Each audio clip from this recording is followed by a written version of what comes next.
welcome back to Get the Dirt. I have left Jennifer's yard where we're doing a project that the average homeowner could do, but now we're going to look at a project that only the professionals probably should handle. This is Dusty with Rocky Mountain Pond again, and Dusty, tell us what is going on in this backyard. Okay, so obviously you see now it's still under construction. There's a mess everywhere and you see dirt still, but basically our goal here is we have the pergola, and then we have a fireplace underneath the pergola, and there's a sand beach with a beach entrance into the lake. Now it's like a real, you're trying to create like your own private beach setting. Basically, yeah, there's gonna be the beach that swings all the way in through here. Then we're gonna have a swimming pool back here where the dirt is, and it's gonna have the negative edge where the water actually spills out of the swimming pool. Looks like it's spilling into the lake. And then I'm gonna have a concrete cave back in that corner where it has the entrance, the door. The water is actually spilling over the door. You swim through the waterfall into the spot inside this little grotto cave. How did you come up with that? I don't know. Actually, my brother told me about it many years ago, and I said that's not possible and there's no way, but it is possible. I had the structural engineering plans to prove it, and we're going to build it. So this waterfall is going to be about 50, 60 feet and about 30 feet tall. Just massive, roaring right back at the house. This is kind of an example of what it's going to look like with this big waterfall. This is running about 20,000 gallons an hour. Okay. And this is only about half of what this waterfall is going to run. I'm scared to think of what the number would be. But if a homeowner wanted something of this size in their backyard, how much would we be talking about? Well, are we talking about just the pond, or are we talking about everything? Thing. I mean, the landscape and everything. This is definitely a very, very large yard. And when you get into water features and outdoor kitchens and patios set in concrete like this, flagstone, you know, it gets really expensive. Well, rock is expensive. You're probably looking between 500, 600,000 just for the landscape out through here and the swimming pool. So this is kind of like that fantasy backyard. Yeah, this backyard's gonna be the bomb. I can't wait until it's done. Welcome back to Get the Dirt. I'm here with Dusty, and we're progressing on this project here. It looks like the main area has been dug out. You've got your general shape, your rough shape, and it's time for the liner. Exactly. Now, the dirt work's the very most important thing we can put for a water feature. You have to have your dirt work right. If your dirt work's not right, the water feature is not gonna look good no matter what. So you have to have everything sloping down, and so the water will run. You have to make sure that your shelves are right. You have to make sure your sides are right. Make sure your pond's big enough. You know, those things are all really important in a water feature, because if something's wrong with the dirt work, the water feature is not going to look good. Once you've got the liner in, what's the next move that you have to make to get this working? Okay, well, the next move is exactly what my guys are doing right now. They're bringing in our boulders. Now, what we're doing is we're figuring out which boulders that we have down at the street, which rocks are going to work best for inside the water feature. Sure. But then what we have to do is they're just going to kind of bring them up here, and we're going to kind of see where we want to put the rocks. But then what we're going to do is we're actually going to cut some of this rubber liner that's on the sides, and that's because it's just trash. We're just going to throw it away. And what we're going to do is we're actually going to put this underneath our rocks. It's called double liner. So you have your main liner, and then we're going to put scrap liner on top, and then we put our boulder on top of that. To cushion it. Exactly. You don't want to have any leaks, for sure. Absolutely. Especially under a big boulder. Yeah. Because then you're going to have to look for it everywhere. So you want to do anything you can possibly do to protect your main liner. Now, on your liner here, you said you're going to cut some away from this edge here.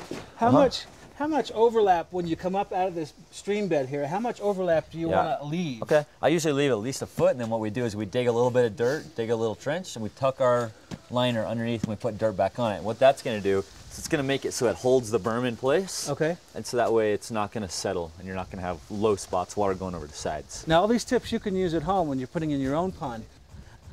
So at the very bottom, in the pit, that's where the pump goes. Exactly. So you can have, if you're going to do a pondless pond, which this is going to be, you have a vault, and you put the pump inside the vault. So that way, if you ever need to get to the pump, you don't have to dig all the rocks out and find it at the very bottom. You put your pump inside the vault, and then you fill the whole thing up with rocks. With rocks, right. So your pond can be as deep as you want. Your pond can be this deep, but then you're just going to backfill rocks in until you get the level of water that you want. If you want just a little bit of water showing, which I like to see sometimes, you know, that's how many rocks you put in. If you want no water showing, you want it completely just dry, then you just bring your rocks all the way up until there's no water showing. Level. Exactly. Okay.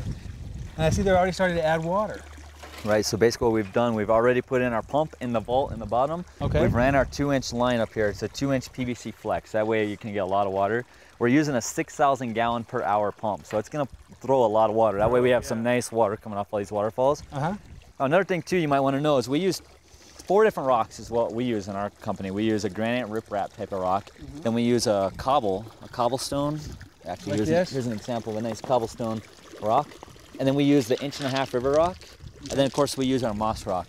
Moss we don't use a lot of because it actually, when you have water on it, the moss dies. So we just use as accent rocks and a little bit on the waterfalls. But all the other rocks, you know, they're nice because they're not going to degrade, you know, they're not going to break down. They're going to be nice solid rocks. So you don't want to use things like sandstone or soft rocks that will fall apart in the water. Or you're going to have dirty water, it's going to be nasty and you're going to hate it. You're going to hate it, exactly right. And then look at what they've done so far up at the top here. There's a whole bunch of progress going on up at the top where the waterfall originates.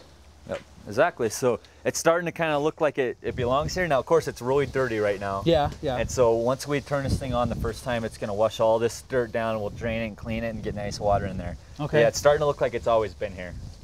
Now this waterfall and stream bed and so forth really has kicked this part of the landscape up to the next level. I mean, you could have just put in, you know, a few kind of dull shrubs and things up in here, but this really makes it a showpiece. Yep, now people are going to want to come to the front door and they're going to ring the bell and they're going to look back at the waterfall, and it really makes the house stand out. Of course, on this street there's a waterfall in front of every house, but thanks to you. Yeah, thanks to me, I guess. But now, what do you think this is going to add as far as the value to this home? Well, if this house was ever to be sold compared to the house next door, the people are going to want to buy this one because it's unique and it's different. Yeah. It has the tranquil, you know, the sound. It has the birds and the animals that are out of it.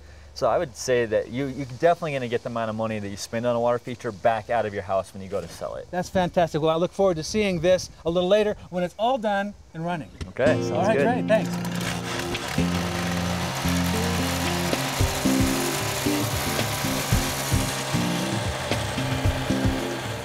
This week's product of the week on Get the Dirt is algae control for your pond. The pond behind me is beautiful and clear, and to help keep it that way, I'd recommend using a product called Algae Fix. It's made by Aquarium Pharmaceuticals, and it takes care of things like pea green soup water. It takes care of blanket weed and string algae in the pond. It's non-toxic, so it doesn't hurt your fish and plants and birds and children and pets, and you can use it on a weekly dose to keep your pond just as clear and beautiful as the one behind me. So look for Aquarium Pharmaceuticals Algae Fix in stores all over town.